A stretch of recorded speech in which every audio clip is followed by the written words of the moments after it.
Hello, माझं नाव प्रणव आहे. इथून 3 महिन्याआधी जवळपास 3 महिन्याआधी मला फुटबॉल खेळत होतो. त्यामुळे ट्विस्ट इंजुरी झाली होती.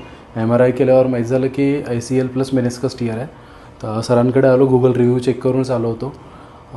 याआधी पण ॲक्च्युली माझं ऑपरेट लेफ्ट लेगचं झालेलं आहे. सेम 2दा ऑपरेट झालेलं आहे. तर मला एक्सपिरियन्स होता या गोष्टीचा, ACL इम्प्लांट वगैरे सगळं काय असते. बट सरांकडे आल्यावर खूप चांगलं गायडन्स केलं सरांनी. आणि ऑपरेशनला आता 3 महिने होत आहे. बट 3 महिन्याच्या आत मला पूर्ण कंप्लीट रिकव्हरी झालेली आहे. सरांची ट्रीटमेंट एकदम खूप चांगली आहे. त्यांनी गाईड व्यवस्थित केलं. आणि इवन एवढी मोठी सर्जरी झाली असताना सुद्धा मला एकदा पण फिजिओथेरपी सेंटरवर जायची गरज पडली नाही. खूप चांगलं सरांनी केलं. सर्वात आधी मला तर एक भीती होती की माझं वेट खूप जास्त होतं, अबाव 100 kg असून पण सरांनी कॉन्फिडन्स दिला की आपण करू शकतो, काही प्रॉब्लेम होणार नाही. आणि तसंच झालं. एकदम फास्ट रिकव्हरी झाली. आणि आता विदिन 3 months मी कम्प्लिटली रिकवर झालेलो आहे. आणि मी एक स्टेबल आहे आणि मी नॉर्मल ॲक्टिव्हिटी सगळे करू शकत आहे.